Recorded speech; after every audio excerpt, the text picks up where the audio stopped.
Olá, seja bem-vindo ao programa X da Questão na Teresópolis TV. Quero agradecer a você desde já pela audiência. A sua participação é sempre bem-vinda. Lembrando que você pode enviar sua mensagem, sugestão de pauta para o WhatsApp da TV Teresópolis no 21 97924 0013 97 924 0013. Venha participar, venha interagir com a gente. Lembrando que o nosso programa vai ao ar também nas redes sociais, no Facebook, no YouTube. É muito importante que você compartilhe o nosso programa X da Questão. E hoje vamos falar sobre um assunto muito interessante. Vamos falar de história também no Brasil. E eu estou recebendo a professora e escritora Lourdes Belchior, que está lançando esse livro. Olha que coisa boa! Leopoldina e os jornais, na verdade falando da imprensa, né, a imperatriz e a imprensa, a relação, né, com a imprensa no Brasil de 1817 a 1826, pela editora CRV. Lourdes, quero agradecer desde já pelo carinho, por aceitar o convite para estar aqui com a gente. Eu que agradeço. É sempre bom falar, né, da história de uma mulher que fez parte da nossa história. E é muito interessante, quero agradecer desde já aqui a dedicatória para o meu amigo, que a vida me presenteou com carinho, Lourdes Belchior. Eu quero agradecer desde já pelo carinho também de estar aqui com a gente, participando desse programa. E é claro, a gente vai falar um pouquinho, vai contar um pouquinho dessa história, né, da Leopoldina e como é importante a gente falar sobre a mulher, né? Sim, a mulher realmente, a atuação da mulher, principalmente no Brasil. Sim, na né? Independência também, né? Tem mulher na Independência. E ela que, na verdade, é responsável por isso, né? Sim, ela assinou o decreto de independência no dia 2 de setembro, juntamente com os ministros do reino. E aí Dom Pedro, no dia 7, proclamou. Mas quer dizer, começou com ela, né? E fala um pouquinho pra gente, como é que é? A gente vai falar do livro já, vai contar um pouquinho, né? Vai tentar... A gente não vai falar tudo, é claro, né? Porque, na verdade, você tem que adquirir essa grande obra para poder, na verdade, descobrir um pouco mais dessa história. Mas antes de a gente falar da Leopoldina, né, e os jornais, como é que é esse lado escritora, né? A gente conhece a Lourdinha, que tem uma ligação muito forte com a terceira idade, né, que tem uma ligação com essa questão mesmo, né, de projetos ligados, né, ao envelhecimento saudável, à qualidade de vida dos idosos durante tanto tempo, né, professora e agora escritora. Assim, Arlinda, eu nunca deixei nesse tempo todo, né, independente de outras funções, eu nunca deixei de ser professora de história. E a minha relação com a história enquanto disciplina sempre foi muito prazerosa. E aí eu nunca deixei de estudar história, né? Mas aí chegou um momento da minha vida que eu falei, gente, eu quero vivenciar um pouco essa área do conhecimento, e aí eu fui fazer o mestrado, eu ganhei uma bolsa de estudo, e disso tudo aí nasceu esse livro que, na verdade, surgiu por meio de um estudo. Eu me debrucei sobre os jornais da Biblioteca Nacional, e como eu nutria uma grande simpatia por essa personagem da história, né, a Leopoldina, deu origem a isso tudo aqui, deu origem a esse trabalho. Falar de Leopoldina não deve ser, né, tão fácil assim, porque muita informação, muita coisa que aconteceu, né, durante toda essa trajetória dela, né, tem casos, muitos casos, muitos fatos, né, sendo relatados, curiosidades, né? A gente tem livros aí, inclusive, eu fiquei muito surpresa, não posso deixar de falar aqui, não são muitos livros que a gente tem para falando de Leopoldina, e algumas biografias que eu encontrei falam um pouco, tem a história não contada dela, né? A mulher que arquitetou aí a independência do Brasil, do Paulo Resutti, tem a biografia íntima de Leopoldina, do Marcílio Cassotti, tem Cartas de uma Imperatriz, e consequentemente vem aí o seu livro, né, falando dessa relação dela com a imprensa. O que as pessoas podem esperar dessa obra, né? Dessa relação, o que é curioso nessa relação da Leopoldina com a imprensa? Sim, assim, o meu objetivo nunca foi escrever uma bibliografia sobre ela, uma biografia, né? Eu sempre quis entrar em algum caminho que outros não tivessem passado. Então eu pensei em ver a relação dela com a questão da imprensa, porque a imprensa da Independência, Arlindo, foi uma imprensa bem contraditória, né? Eu queria saber como era essa relação com ela. E assim, o meu apreço por ela se iniciou inclusive com um dos livros aí que você citou, né? Cartas de uma Imperatriz. Foi uma coletânea de cartas que foi traduzida por uma instituição. E aí, quando eu me debrucei sobre essa documentação, eu tive acesso à humanidade de Leopoldina. Porque muitas vezes esses personagens da história nos chegam de uma forma muito fria, né? Somente o fato histórico, e a gente esquece da questão pessoal, né?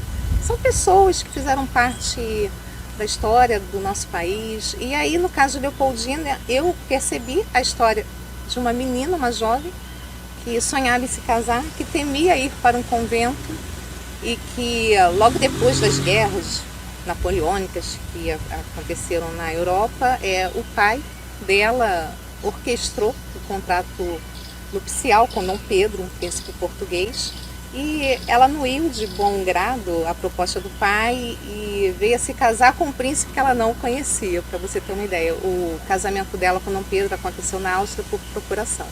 Ela só veio a conhecer Dom Pedro tempos depois, já casada com ele. Incrível. E aí eu quis saber porque, ao mesmo tempo que eu nutri, como eu falei, simpatia por ela, eu quis adentrar um pouco mais na questão política, né? Porque Leopoldina era filha de um dos homens mais importantes da Europa, Francisco I, rei do Sacro Império Romano Germânico, né? Áustria. E aí ele era um homem muito poderoso, absolutista, um rei absolutista, para você ter uma ideia. Era um rei que não seguia uma constituição, ele era o próprio Estado, por assim dizer, né? Os reis absolutistas se arrogavam o direito divino de governar, para você ter uma ideia. E aí eu quis saber, porque aqui no Brasil vai ter um momento que o pensamento liberal vai chegar. Essa questão do absolutismo vai perder força. Parcela da sociedade vai desejar ter seus representantes. E aí eu quis saber como era o olhar dessa imprensa, que em determinado momento vai ser muito liberal, né? Liberal no sentido de enfraquecer esse absolutismo. E aí eu quis saber que olhar foi lançado sobre ela, né? Ela que era filha de um homem bem conservador, né? Em determinado momento essa imprensa vai se colocar contra Dom Pedro. E aí? E a questão dela, da esposa, né? Como ficou? E essa imprensa na época era uma imprensa, no seu estudo, na sua pesquisa, era uma imprensa que perseguia. Como é que era isso? Assim, Arlindo, a história da imprensa no Brasil, ela merece ser contada, porque a gente sabe, né? A imprensa aqui nasceu política. Ela nasceu pelas mãos do rei, em 1808.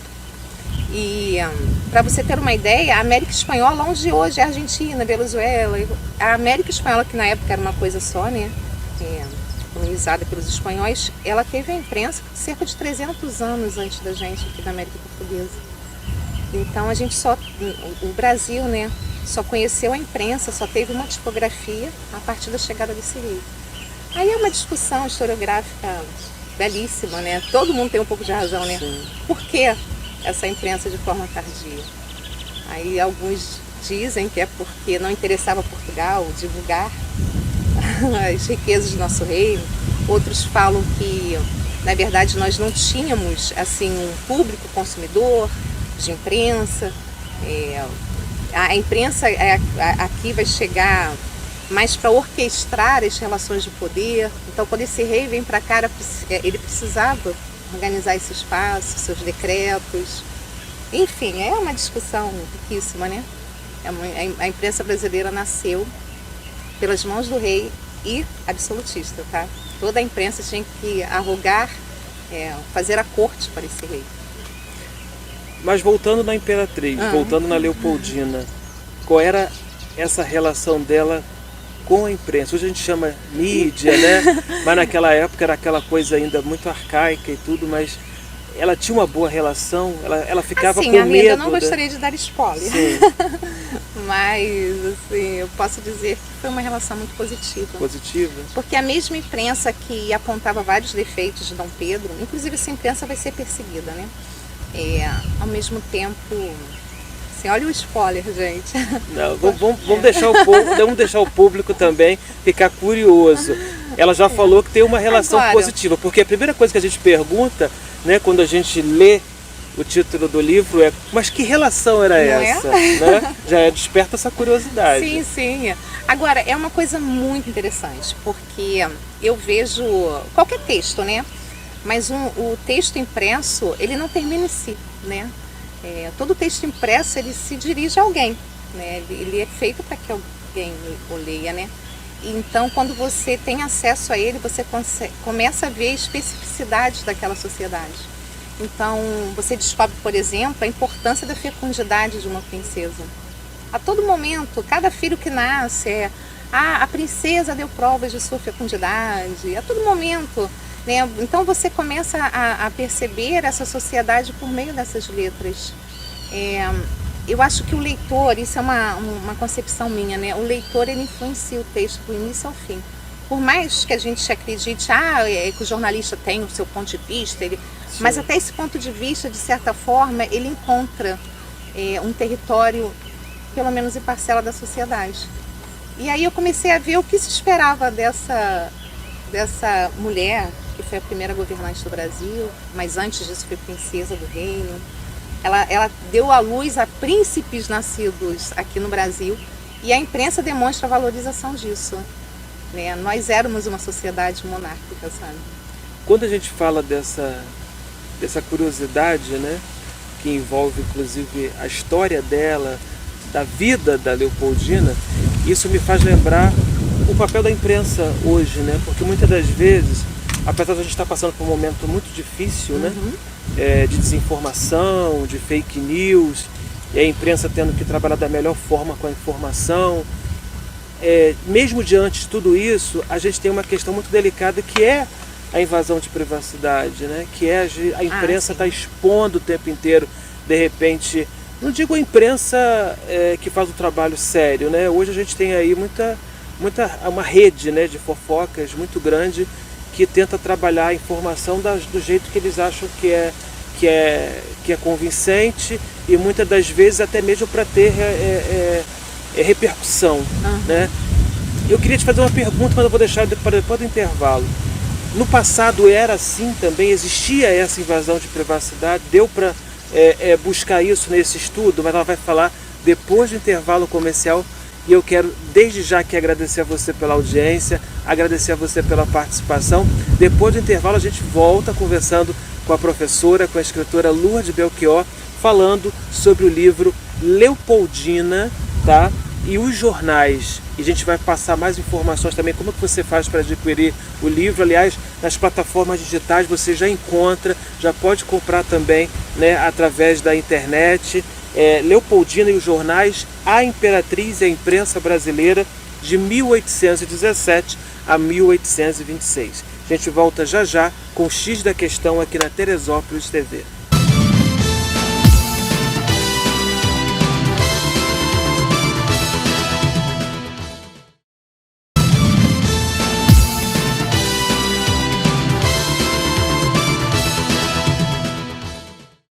De volta com o programa X da Questão na Teresópolis TV, hoje falando sobre o livro Leopoldina e os jornais, da escritora Lourdes Belchior. Daqui a pouquinho a gente vai estar conversando mais sobre esse livro, mas eu tenho uma dica de eventos para você que está aqui na região, você que vai passar, né, o feriadão, né, de Natal, Ano Novo, aqui na nossa região dos Lagos. Lembrando que no dia 1º de janeiro tem show com Ferrugem no Espaço Campestre, em Araruama, a partir das 8 da noite. Mais informações pelo site www.uticket.com.br. Quero lembrar também que no dia 23 de janeiro tem show com a dupla Maiara e Maraísa. Aliás, a dupla está fazendo também aí uma agenda pesada, né? Está cumprindo inclusive a agenda aí da Marília Mendonça.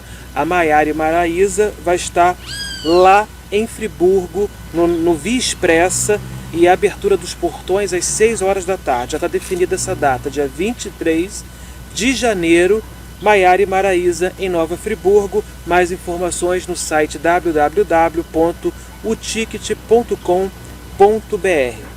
Antes do intervalo, eu deixei até aqui um questionamento para Lourdes Belchior. Deixa eu mostrar para vocês o livro novamente. Vocês podem acessar a internet aí na rede, né, de internet você já tem acesso para comprar também esse livro, né, adquirir essa obra. E eu falava com a Lourdes sobre a questão da invasão de privacidade. A gente sabe o quanto a imprensa, né, hoje, o quanto ela atua de uma forma muitas das vezes incômoda junto a políticos, né, a pessoas que têm, na verdade, figuras públicas, pessoas que têm uma relação, né, direta com o seu público.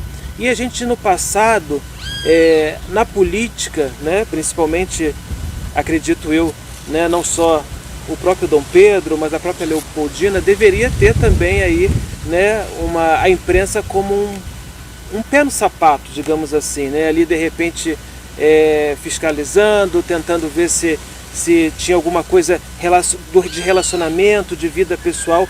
Como eu falei aqui anteriormente, tem um livro que conta algumas histórias da vida dela também. Você dividiu esse livro em 3 partes, né? Primeiro você faz uma contextualização dela, depois você fala da imprensa, mas em algum momento, né, desse seu estudo, você conseguiu identificar ou ter um diagnóstico sobre isso, de algum momento em que, na verdade, a imprensa incomodou de alguma forma? Ah, sempre. A imprensa sempre, de alguma forma, incomodou, né? Ao ponto dela, como eu falei, né, ter nascido pelas mãos do rei e ter que se curvar a ele, né? Sinal que essa imprensa poderia incomodar, né? Senão não haveria necessidade dessa prestação de serviço, né, ao Estado. Mas vai chegar um momento, Arlindo, em 1820, em especial, vai eclodir lá em Portugal a chamada Revolução Liberal do Porto. E aí os revoltosos já não aceitavam esse rei absolutista, e aí a gente vai ver crescendo aí esse movimento liberal. E então essa imprensa aqui no Brasil, enquanto está eclodindo esse movimento em Portugal, ela já vai também começar a questionar esse absolutismo. Aí quer dizer, olha a imagem desse rei absoluto, politicamente, né, já sendo contestado por meio da imprensa. E inclusive esse movimento, ele tomava muito assim o partido da liberdade de imprensa, né, era uma coisa fundamental. Eu vou dizer até que era uma das principais bandeiras desse liberalismo, a liberdade de imprensa. Eram as leis que deveriam dizer que todos somos iguais diante das leis, né? E enquanto antes, né, desses movimentos, que também esses movimentos não foram apenas movimentos que aconteceram somente em Portugal, não, aconteceram em várias partes, né? E aí, conclusão, esse movimento liberal vai começar a contestar a política e vai entrar com muita força, né? A imprensa brasileira vai apoiar Dom Pedro naquele processo de volta para Portugal, não volta, dia do fico. Mas depois, quando Dom Pedro vira imperador, quando ele se torna autoritário, essa imprensa também vai se colocar contra ele. E aí ela vai ser perseguida, né? Mas em tempo algum você vai poder dizer que a imprensa ficou, com relação a Dom Pedro, 100% Dom Pedro, né? Sempre tinha ali uma pedra no sapato.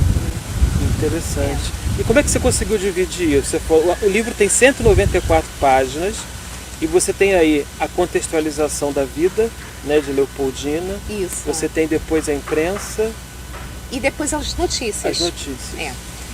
Eu peguei, primeiramente, eu já dividi o lapso temporal que eu gostaria de trabalhar. Então eu trabalhei de 1817, que foi o ano que ela chegou aqui no Brasil, até 1826, que foi quando ela veio a falecer em terras tropicais. E o ano de 1817, se você reparar, eu fiz um capítulo somente para ele.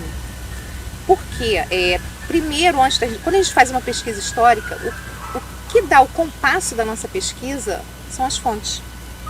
E aí, quando eu peguei os jornais, eu vi assim, muitas notícias no ano de 1817, antes mesmo dela vir ao Brasil. Notícias sobre Leopoldina nas páginas dos jornais brasileiros, antes mesmo dela chegar. E aí eu me debrucei sobre as notícias e eu percebi o seguinte: esse casamento ele foi amplamente divulgado aqui no Brasil. E se foi amplamente divulgado é porque a sociedade almejava essas informações, né? Existia muita curiosidade com quem o nosso príncipe vai se casar. Parece que não, Arlindo, a sociedade, a gente acha que o que importa é o dinheiro, não, mas o status também conta muito forte.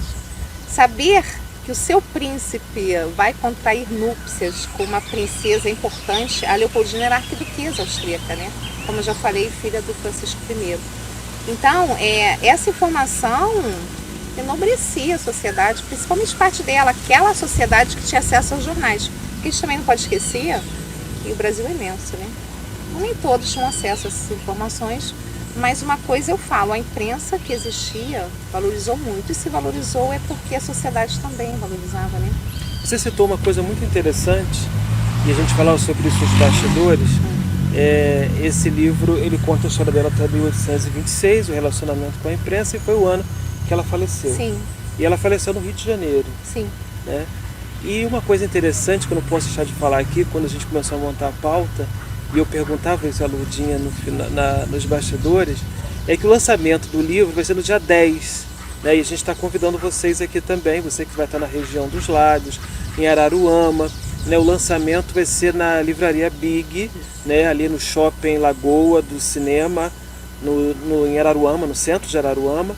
E coincidentemente, no dia 11, que é no dia seguinte, dia 11 de dezembro, é o aniversário da morte, sim, né, de Leopoldina. Sim. Então, assim, é muito interessante. E eu ainda vou lhe contar mais, Arlindo. O meu primeiro projeto seria estudar a comoção social que se formou na cidade do Rio de Janeiro na ocasião da morte dela. Isso não daria um novo livro? Daria. Talvez um artigo, porque um livro ele requer muita informação e muitas fontes. Nem sempre a gente encontra muitas fontes sobre esses temas, né? Então, mas um artigo certamente. Mas alguma coisa você chegou a levantar, a estudar nesse período? Sobre dessa comoção dela? Sobre a morte? Sim. Inclusive essas biografias que você sinalizou falam. Os jornais acompanharam muito a morte dela. Ela era muito querida. Não há dúvidas. E é engraçado que mesmo sendo ela uma estrangeira, né? Na história a gente percebe que muitas vezes princesas estrangeiras não eram bem aceitas, mas no caso da Leopoldina não. E isso não são apenas os jornais que falam, a gente tem também testemunhas da época, né? Porque uma coisa que eu tive muita preocupação foi de conciliar o relato dos jornais com o relato das pessoas que viveram naquela época. Lembra que eu falei da questão da fecundidade, que os jornais o tempo todo batiam? Então, a gente encontra várias cartas enviadas aos familiares. Aqui no Brasil, por exemplo, tinha um rapaz que trabalhava em uma biblioteca, ele escreveu ao pai, dizendo: a nossa princesa dá provas da sua fecundidade. Quer dizer, aí você junta esse relato com os jornais, você começa a construir como aquela sociedade pensava, né? Então, o tempo todo eu faço isso.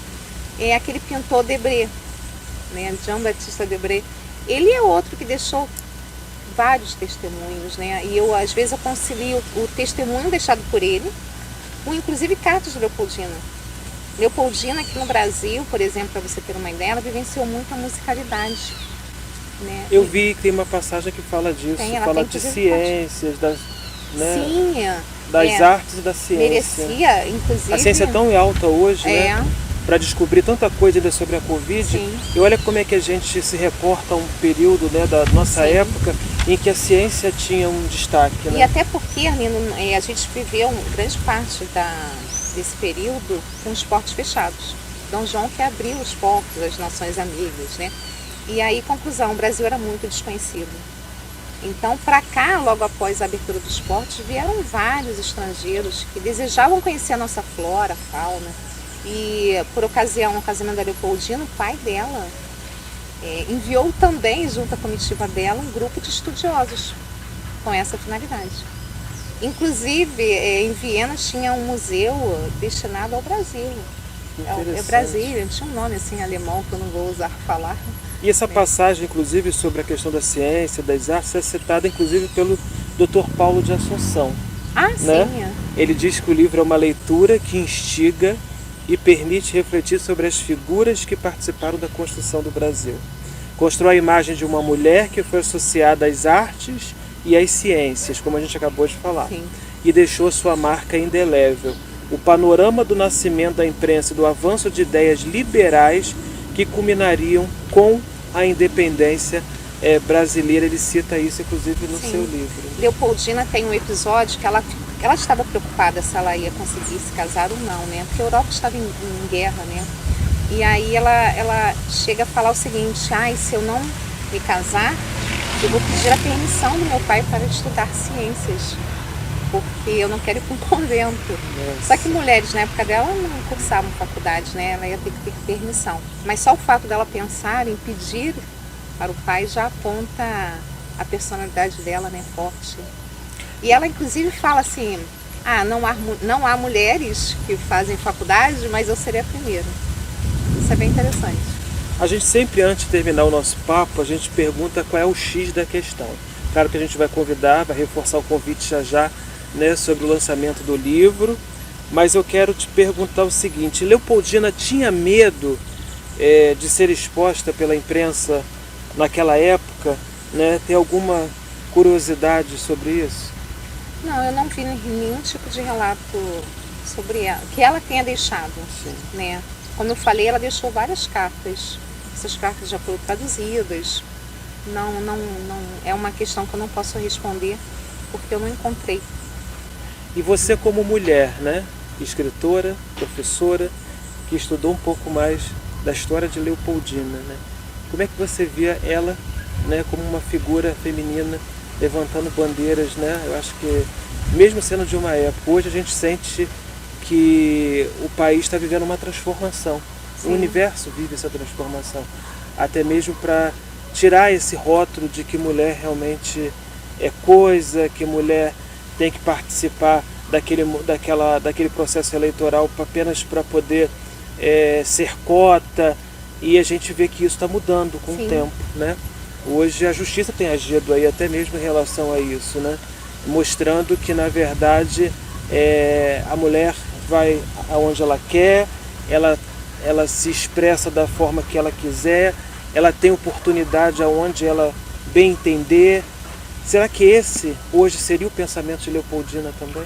Hoje creio que sim, mas na época, mesmo ela sendo uma mulher, sabe, eu não gosto muito de usar à frente do seu tempo, que eu acho que eu não gosto desse termo. Acho que nós somos o que consumimos culturalmente, né? Então, mas ela já demonstra que ela sempre estava disposta, ela teve muita coragem. Ela teve muita coragem, inclusive coragem até de enfrentar determinadas pessoas, como eu coloco no livro. E tudo me baseia por fontes, né? Fontes, cartas, relatos de diplomatas da época. Ela inclusive enfrentou algumas autoridades para que ela permanecesse aqui no Brasil. Porque teve um determinado momento que, naquele período ligado ao dia do fico, né? Que queriam que Dom Pedro fosse e que ela ficasse aqui no Brasil sozinha, né? E ela não, eu quero ficar com meu marido. E ela, inclusive, ameaçou algumas autoridades, do tipo, olha, se você mandar meu marido, você conhecerá a minha ira. Essa passagem está no livro. Está no livro, sim. Está contando até já essa sim. passagem. Agora, curiosa, bem, mas interessante. Ela é uma mulher de sua época, sim. Então você também tem cartas dela lamentando, porque ela não tinha autorização para ir no teatro. Enquanto na Áustria ela participava de óperas, inclusive era comum que lá era a arquiduquesa, né, que a gente chama de princesa. Lá era comum que as princesas participassem de peças teatrais, até para perder a inibição. Aqui não, né? Então ela sentiu muito. Ela sentia muita ausência de bailes. Ela dizia que aqui no Brasil as festas eram bem religiosas. E aí tem uma passagem que fica bem clara. Ela fala, eu não tenho autorização para ir ao meu amado teatro. Que coisa linda. Ela realmente... ela foi uma mulher da sua época e sofreu opressão. Arlindo, em qualquer momento da história, a mulher sofre opressões, né? Não tem como. Vamos reforçar aqui o convite, então, para você, né, participar do lançamento do livro Leopoldina e os Jornais, a Imperatriz e a Imprensa, no período de 1817 a 1826, pela editora CRV. Reforça esse convite para o lançamento. Isso, eu gostaria muito. É um momento muito especial para mim, então eu gostaria muito que meus amigos estivessem lá e também pessoas que admiram Leopoldina. Vai ser no dia 10 de dezembro, às 18 horas, na livraria Big, que fica no Lagoa Shopping, que é aqui conhecido como o Shopping do Cinema. Em Araruama. Em Araruama. Então fica aqui o convite, eu te reforço o convite para você que estiver na região dos lagos, participar desse grande momento, desse grande encontro, que também é uma comemoração, né? Já que no dia 11 é o aniversário aí, né, da morte também da Leopoldina, né? No dia 11 de dezembro, e vai ser um grande momento, eu tenho certeza disso. Obrigado pelo carinho, obrigado pela presença sempre aqui no X da Questão. Eu que agradeço sempre. Obrigada. Obrigado a você pela audiência, pela sua participação aqui. A gente volta já já, depois do intervalo, com mais informações, com mais entrevistas aqui no programa X da Questão.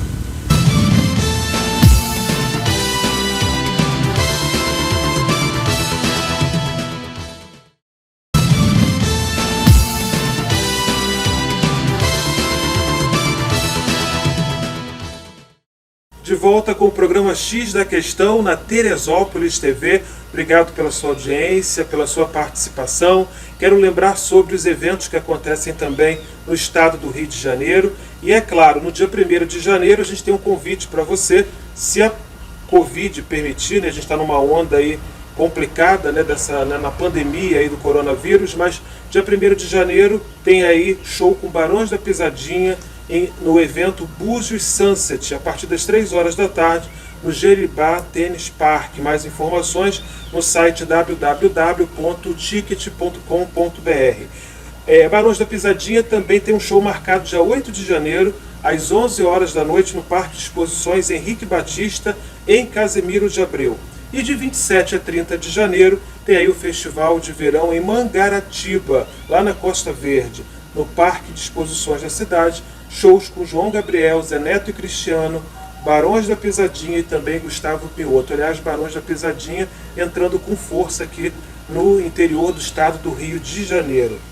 Agora eu converso com a doutora Mariana Daia, aliás, uma profissional multimídia, ela que é superintendente de saúde no município de Araruama, está à frente aí do hospital de campanha da Covid-19 no município, foi médica intensivista do Hospital Estadual Roberto Chabo, tem experiência em rotina médica de CTI. Obrigado, doutora Mariana, pela presença. Eu que agradeço. Vamos começar falando dessa formação, né, da doutora Mariana, ela que saiu do interior de Santo Antônio de Pádua, né? Isso. Para, na verdade, fazer um trabalho tão bonito aqui na nossa região, atuando, né, nessa área médica. Como é que é enfrentar tantos desafios assim na vida, né, como profissional hoje da área médica e diante dessa pandemia que assola o mundo, doutora? Bom, assim, eu nunca imaginei que ia ser do jeito que foi, né, que graças a Deus agora melhorou muito. Mas quando a gente se forma, a gente tem uma formação médica e o meu sonho, eu acho que o sonho de qualquer profissional é salvar vidas, nós perdemos muitas, né? E com as vidas também que nós perdemos, a gente aprendeu muito, tanto na parte interior, de humanização, como na parte também de medicina.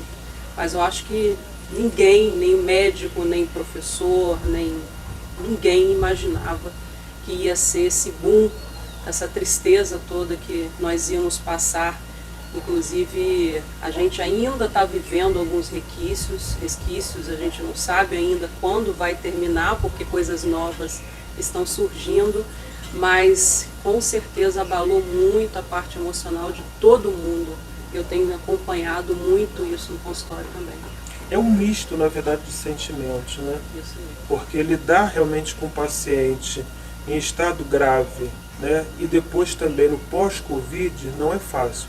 A gente tem relatos aí de vários profissionais, principalmente fisioterapeutas, pessoas que estão aí capacitadas para trabalhar com a reabilitação, e a senhora como médica deve estar acompanhando com certeza isso de perto.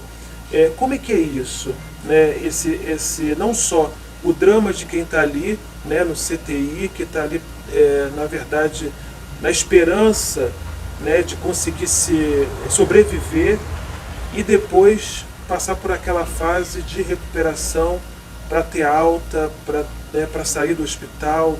Como é que é isso para o profissional da área médica? Então, eu vou falar um pouquinho do profissional da área médica e também do paciente nesses longos 2 anos que nós passamos de aprendizado. Eu só queria, assim, eu falo para as pessoas é o seguinte: Mariana, como é que você aguentou? Eu acho que eu aguentei porque eu tive ajuda, né, ajuda de familiar, ajuda de amigo, ajuda dos colegas médicos, mas que não foi fácil. Vários colegas médicos entraram em crise e pedia pelo amor de Deus para não voltar. Então, assim, alguns médicos se perderam no caminho, fizeram pânico, fizeram burnout, né? E terminou o plantão, falou, não quero mais, não volto mais. Então acabaram adoecendo, que hoje já estão melhores e até voltaram a trabalhar com a gente. Essa questão do acompanhamento e reabilitação do Covid é muito importante. Por quê? Primeiro, o paciente chega com medo, todos, tá? Desde o mais simples, aquele que está em área ambiente, que fica ou então só evolui só para um oxigêniozinho, pensa que vai morrer. Porque viu aquele início do Covid, vou entubar e vou morrer, né? Viveu isso. Eu vivi isso e sei que não é fácil. Então, isso no início foi um sofrimento muito grande do paciente entrar. O paciente já entrava muito ansioso, com muito medo de ser entubado, e nós erramos muito. Eu tirei isso como aprendizado também, porque o que a gente fazia? Quando o paciente chegava grave, né, eu mesmo, quantas vezes peguei meu telefone, explicava ao paciente, olha, agora o senhor vai ser entubado, o senhor quer falar com sua família, o senhor quer despedir de alguém. Então isso gerava uma emoção e uma comoção muito grande, tanto do CTI, né, dos profissionais, como também um nervosismo para o paciente. Então hoje eu, Mariana, não faço mais isso, porque o paciente sofre, a família sofre e ele pensa, vou morrer agora. Entendeu? Isso a gente aprendeu. Mas, com esses 2 anos, a gente viu que no início houve muito óbito e depois aquilo foi se amenizando, porque a gente começou a entender melhor o tratamento. Tratamento medicamentoso para o Covid não tem. Eu recebo muito paciente no meu consultório que toma ainda ivermectina, né? Mensal, semanal, há 2 anos ainda brigo, o senhor vai ter ciência hepática, cuidado. Né? Porque tratamento para o Covid não tem. O que a gente tem são medidas, né, de diminuição da resposta inflamatória no doente, no paciente mais grave, não no paciente em casa, isso eu posso também explicar, né, para que esse paciente responda melhor ao vírus. Né? E quando o paciente passa dessa fase inflamatória, que é esse período grave, do 11º, 12º dia, que é o risco de intubação, que é o pulmão está fervendo de inflamação, né, vem a parte de melhora.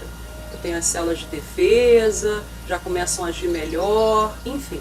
E o paciente começa a melhorar. Então, assim, nós temos um período de piora clínica, internação, é um período crítico e um período, se esse paciente sai desse período inflamatório, ele vai recuperando. Só que com isso tem um problema que às vezes evolui com uma alteração renal e que pode ir embora com uma pequena alteração. É o tempo que permanece no CTI que você perde a força muscular, então ele necessita de reabilitação. É a deglutição que fica mais fraca porque ele fica entubado mais tempo, ele precisa de uma fono para acompanhar. E até se o paciente está muito grave, né, são 2 anos para melhora. Eu tenho paciente no meu consultório que eu acompanho desde 2019 e que ainda assim tem perda de cabelo, né, queda de cabelo, não consegue andar adequadamente, não consegue voltar para uma atividade física, porque teve aquela força muscular, ainda tem um pouco de dor, entendeu? Então toda essa etapa é muito difícil para o paciente. E agora eu acho que está menos difícil para a gente, que a gente está acostumado um pouco mais a lidar com a doença. Isso varia de paciente para paciente, ou isso faz parte, na verdade, já de um histórico, de repente, clínico, que esse paciente já tenha, aí vem o agravamento, ou vem a piora, e aí depois, ou muitas das vezes demora a recuperação por causa disso? Sim. O que nós vimos, né? Principalmente pacientes obesos, parece ter uma resposta inflamatória maior, né? Aquele paciente que é como se fosse imunossuprimido, é o paciente obeso, paciente diabético, o paciente que toma imunossupressor, aquele paciente que toma corticoide porque tem sua artrite. Então esses pacientes, o paciente muito idoso, o paciente renal crônico, são pacientes que têm doenças e que essas doenças geram inflamação. Junto com uma nova inflamação, que é a do vírus, a resposta imunológica é muito maior e a gravidade, a evolução para a gravidade é muito maior. Mas o que a gente viu, assim, que a gente ficou meio que, gente, realmente aí os estudos mostram, né, isso é comprovado cientificamente. Mas nós vimos assim, paciente de 30 anos às vezes evoluiu muito mal e paciente de 80 anos evoluiu bem. Por que isso? O paciente de 80 anos é hipertenso, é diabético, é coronariopata, e aquele de 30 anos só tem uma hipertensãozinha leve, ou então um sobrepeso. Então a gente fica mais com essa questão genética do paciente. Eu tenho, às vezes, a minha genética me demonstra uma resposta melhor àquele vírus e que você não vai ter. Entendeu? Isso eu acho que a gente tirou o paciente de 220 quilos no HC Lagos, o paciente ficou grave, entubado, ficou mais de um mês internado, né? E o paciente saiu muito bem, 220 quilos. É impressionante, né? Impressionante. É uma doença esquisita. É verdade. E a gente tem aí o hospital de campanha, que é o hospital de referência em Araruama, e que na verdade já salvou muitas vidas, né, com uma equipe médica de excelência. E eu queria conversar um pouquinho sobre isso, falar sobre esse desafio que é estar à frente dessa unidade. É claro que agora a situação amenizou um pouco, mesmo diante dessa variante, que a gente vai falar daqui a pouquinho sobre isso, mas como é que foi esse desafio de estar à frente de um hospital de excelência nesse atendimento? Eu sou a prova disso porque eu fiquei 12 dias entubado lá, né, e fui muito bem atendido, e foi um renascimento. Graças a Deus.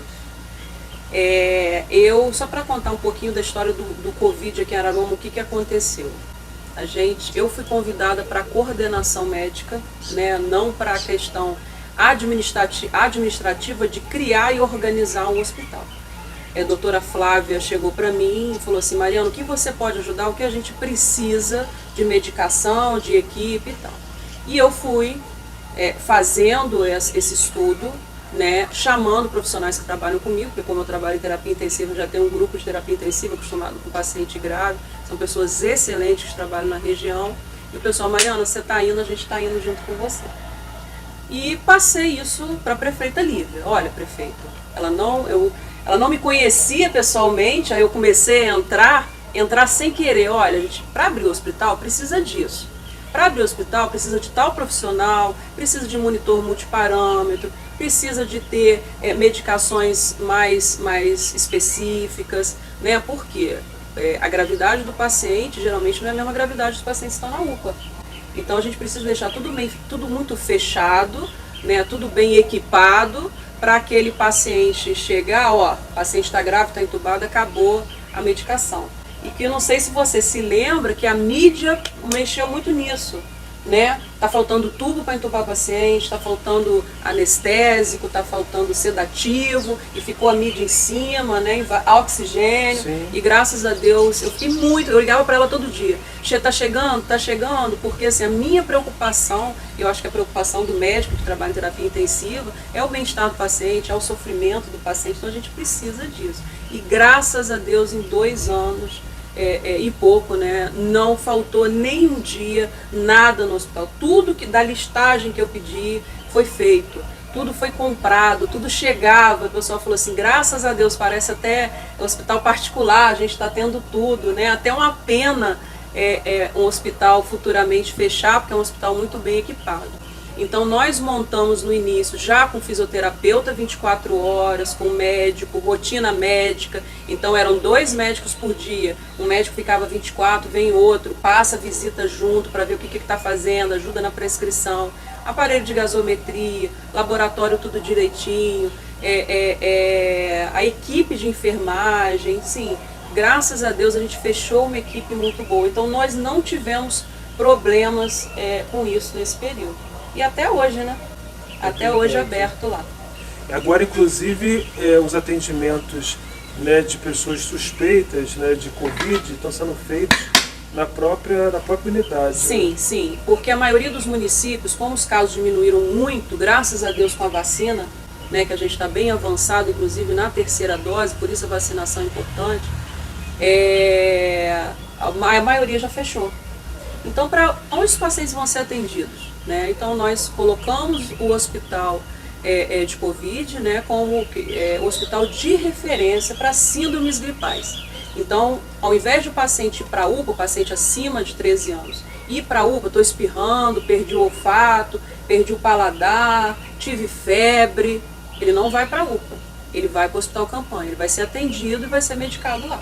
Que ótimo. Tá bom? Vamos fazer um intervalo comercial e a gente volta daqui a pouquinho conversando com a doutora Mariana Dai. A gente vai falar ainda sobre essa questão aí das variantes, né? Se é preocupante, como que a gente tem que agir diante disso. Vamos falar sobre essa campanha de vacinação que está bem avançada aqui em Araruama e sobre outros assuntos relacionados também à Covid-19 e também à área da doutora Mariana, que é nefrologia. Daqui a pouquinho a gente volta depois do intervalo.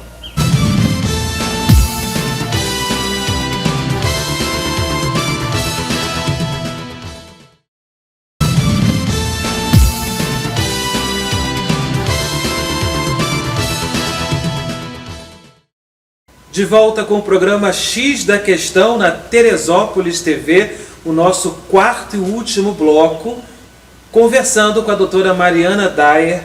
Vamos falar agora sobre a vacinação. Aliás, Araruama é referência na campanha de vacinação contra a Covid-19. Doutora, fala um pouquinho sobre isso. A gente tem aí, na verdade, dados relevantes que falam sobre o avanço que foi na cidade, né, dessa vacinação, atendendo todos os públicos, referência para o Brasil. Isso. Nós estamos praticamente com 100% de vacinados, né? Porque quem não vacinou ainda é quem não quis se vacinar, aqueles faltosos.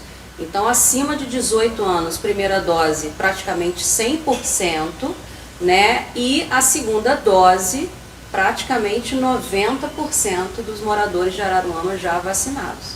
E aqueles que não foram ainda se vacinar, procurar para poder completar esse calendário de vacinação, né? Como é que a gente está nesse momento em relação ao atendimento a esses pacientes ainda com sintomas graves da Covid?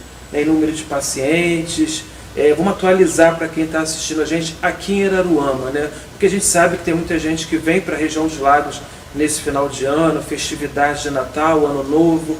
Como é que está o número de pacientes hoje infectados? Nós temos ainda o hospital campanha aberto para pacientes com síndromes gripais mais sintomáticos, né? Procurar o hospital campanha. Nós temos só 2 pacientes internados, um em estado grave e um paciente estável. Diminuiu absurdamente após a vacinação. Foi assim, de 90% para 10%, só um número simbólico, né? E agora nós estamos atendendo mais casos gripais, né? Casos até leves, não teve nenhuma internação nessa última semana, nenhum caso positivo. Então a gente vê como a vacina está sendo eficaz, ainda mais com essa terceira dose. E a preocupação hoje é com a questão da variante, né? A tal da Omicron, que está aí sendo comentada, disseminada na mídia. Qual é a orientação para quem está assistindo a gente, não só na região dos lagos, no estado do Rio, né, e nos outros estados também do Brasil, sobre essa variante? Ela é preocupante? A princípio é uma variante que tem pouco estudo, porque ela é muito recente, mas o que tem de novidade é que ninguém se internou em estado grave com essa nova variante. Foram casos leves, ainda no Brasil a gente tem pessoas que ainda ficam sem máscaras, pessoas que ainda se aglomeram, mas em Araruama não foi identificado nada, né? Mas foi feito na mídia, foi feito um estudo que saiu na mídia, que essa nova variante, essa vacina com a terceira dose está sendo eficaz. Então a gente vai ter mais notícias ao longo desse mês de dezembro e janeiro.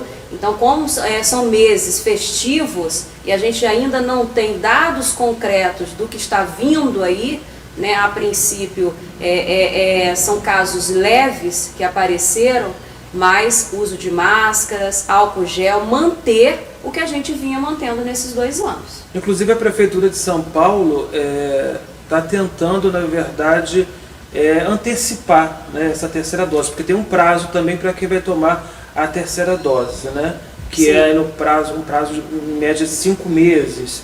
Existe essa possibilidade, esse estudo de se antecipar? Sim, existe sim. Nós seguimos recomendação do Ministério da Saúde. O que o Ministério da Saúde decide é passado a ordem para a gente, para o município, e nós cumprimos de acordo com essas especificações. Mas eu acredito que sim, porque viram que a Pfizer, nessa terceira dose, ela realmente foi eficaz e acredito que não vá se alastrar como aconteceu, né? Acho que o pior já passou realmente. Como a gente falou aqui das festas, né, de final de ano, e a gente tem aí, né, o verão chegando também, muita gente viajando, indo para outros estados, vindo aqui para a região dos lagos. Qual é a orientação em relação, né, à prevenção, né, à saúde preventiva? O uso de máscara é fundamental, né, álcool em gel, lavar as mãos. O que a senhora tem a dizer sobre isso? Então, manter as orientações que nós já temos, né? Que na maioria dos seus casos foram eficazes. A maior eficácia é a vacinação.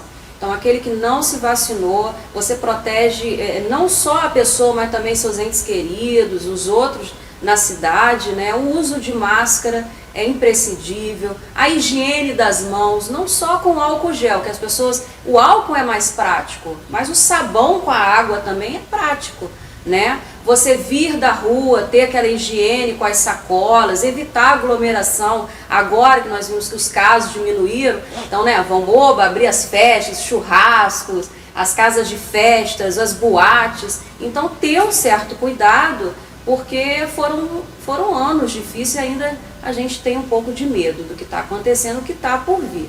Mas acredito que seja mais ameno. Sobre esse surto de gripe, né, que está rolando aí em todo o Rio de Janeiro, principalmente na capital, como é que a gente está aqui na região? Porque a senhora não atua só em Araruama, atua em outras cidades também da região dos lagos. Como que as pessoas devem agir, né, em relação a esses sintomas, né, que são leves? São nenhuma internação ainda em Araruama, a gente está tendo bastante atendimento, né? Eu faço até um apelo àqueles que estão em casa, porque eu acho que as pessoas têm medo desse quadro gripal ser Covid e entrar em estado grave.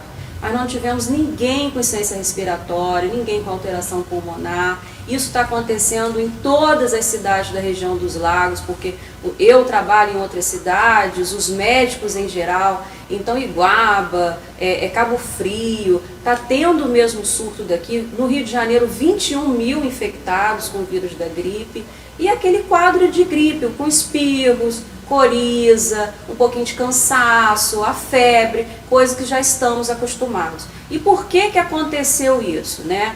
Eu acho que a maioria das pessoas deixaram um pouco de lado a influenza, aquela campanha vacinal todos os anos, e eu lembro que ainda tem nos postos de saúde. Quem não se vacinou contra a gripe, procura o posto de saúde próximo da sua casa para receber a vacina. Aí mostra que mais uma vez a vacina é eficaz. Todo mundo se vacinava para a gripe, né? Os adultos, crianças, enfim. A gente praticamente zerou, só tinha aquele resfriadozinho comum que não era influenza. Agora que todo mundo se vacinou para o Covid, esqueceu a vacina da gripe, voltou o surto de gripe de novo. Mas o tratamento é com sintomático. Casos mais graves, falta de ar, tá com febre que não passa, uma diarreia, alguma coisa que deixa a pessoa mais debilitada, aí sim procure o pronto atendimento, né, que está sendo lá no Hospital Campanha, no centro, e vai ser bem atendido. Uma informação importante também para quem está assistindo a gente. A gente falou no bloco anterior a respeito do atendimento, da referência do Hospital da Covid em Araruama, que salvou, na verdade, muitas vidas, né? Eu sou um exemplo disso. E eu queria que a senhora falasse um pouquinho, que é a sua área também, que é a área de nefrologia, né? Como que esses pacientes têm lidado com esse pós-Covid hoje?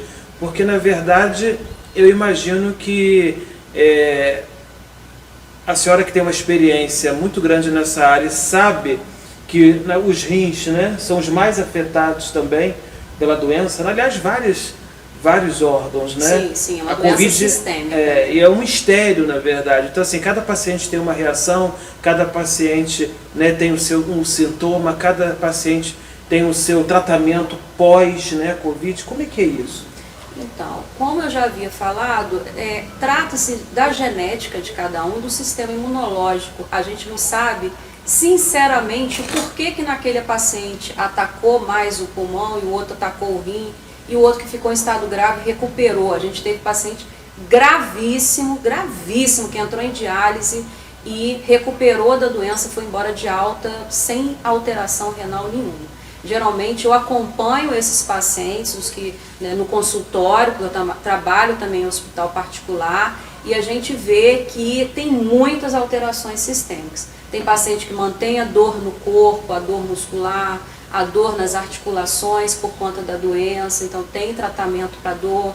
Tem pacientes que alteram o quadro neurológico, ainda permanecem sem sentir cheiro, sem sentir gosto. Essa questão do olfato é delicada. Isso, tem paciente que recupera e tem paciente que mantém até 6 meses, né? Ou até alguns pacientes que eu acompanho há mais de um ano ainda permanecem sentindo muito pouco, né, essa parte neurológica do olfato realmente. Tem alguns pacientes que podem evoluir com derrame, AVC, né, consequência do Covid. E a parte nefrológica, alteração da ureia, alteração da creatinina, alteração do exame de urina. Por isso que é sempre importante o paciente pós-Covid ter atendimento médico, seja com clínico, seja com pneumologista, um nefrologista. No caso, quem é nefrologista faz a residência de clínica médica também, né? Por isso que eu também acompanho esses pacientes, e para ter um tratamento mais adequado e um segmento, porque tem muita doença que é silenciosa. Então fica aquele paciente crônico que não faz mais exame, que não procura mais médico, aí daqui a 5 anos, 6 anos o problema está mais grave e evolui para uma piora, consequência ao Covid. Então esse acompanhamento ele é fundamental. Isso. Pacientes pós-Covid tem que fazer revisão, tem que estar procurando também sempre um médico, né, Sim. mais próximo da sua casa, no posto de saúde, Isso. né, que tem médico de família também, para fazer também esse acompanhamento. Isso, né, pelo menos um check-up anual, ver como é que está a parte cardiológica, ver como é que estão os rins, ver como é que está a glicose, porque o Covid também afeta o pâncreas. Alguns pacientes pós-Covid ficaram e permaneceram diabéticos. Então, assim, ele é uma doença sistêmica que pode, em algumas pessoas, ter um comprometimento mais grave pós a infecção aguda. A gente sempre aqui pergunta no programa, né, a gente sempre tem aí o X da questão, que é, né, já é uma pergunta que a gente faz tradicionalmente em todos os nossos programas. Qual é a lição que se tira de tudo isso, né, que nós estamos vivendo no planeta? Não só para o profissional de saúde, aquele que lida no dia a dia com o paciente, tentando salvar vidas, mas também aquele que vai para casa, né, que tem que se cuidar também, cuidar da família, né? É um ano, já vamos, né, para quase 2 anos, 2 né, anos, 2 anos. de pandemia e numa situação bastante delicada. E a sua mensagem, né, qual é a lição, né, qual é o X da questão? Bom, a minha lição é que nesse período a gente aprendeu que a gente precisa um do outro, que a família faz falta. Quantas pessoas, né, nas redes sociais ficaram tanto tempo sem ter contato com a sua família, sem ter contato com seus pais, seus irmãos, e a gente briga por coisa tão pequena, né, e não dá valor. A gente só dá valor quando realmente acontece uma coisa que nos afasta. Então, com o Covid eu aprendi muito isso, né, vendo que famílias, a gente já perdeu familiares inteiros, pai, mãe, avô, tudo junto em uma semana, a tristeza, né? Então a gente não dá valor às vezes o que a gente tem ao nosso lado, o que a gente tem na nossa casa.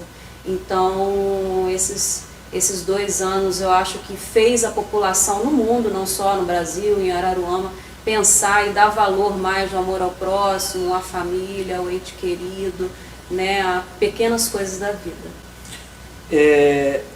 Para a gente fechar, a gente está quase no finalzinho do nosso programa, mas eu não posso deixar de falar aqui, a gente comentou um pouquinho sobre esse acompanhamento que o paciente tem que ter. É claro que a reabilitação ela é fundamental. E eu não posso deixar de falar aqui de um projeto muito legal, né, muito interessante, que tem no município de Araruama, que é o Fisiocasa. É um projeto que, né, as pessoas, os moradores, têm mais proximidade com o profissional de fisioterapia onde ele pode também fazer ali as sessões de reabilitação motora, né? Tem o PAN, né, doutora? Também, PAN que é onde também, tem o isso. atendimento de físio. Tem a fisioterapia no PAN, a gente consegue fazer um trabalho bem legal no nosso município, sim.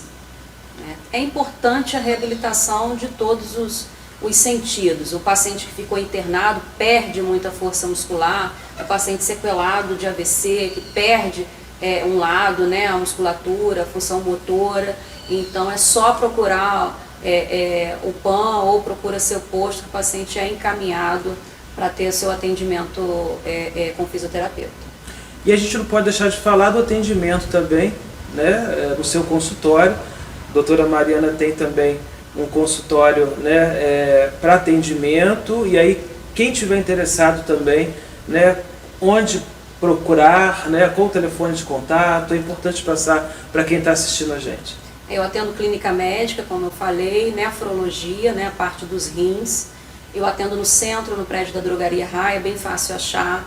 E quem tiver interesse de marcar, o telefone é 2673-2237.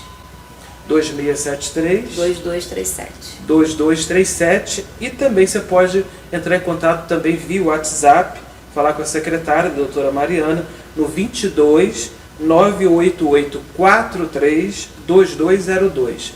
988 43 2202. Doutora Mariana, muito obrigado mais uma vez por aceitar o convite e participar aqui do nosso programa X da Questão. Muito feliz, eu que agradeço. Na próxima semana, a gente está de volta com mais um programa X da Questão. Eu quero agradecer a você pela audiência, pela participação. É muito importante que você deixe a sua mensagem também, né, via WhatsApp e também nas nossas plataformas digitais. Até semana que vem.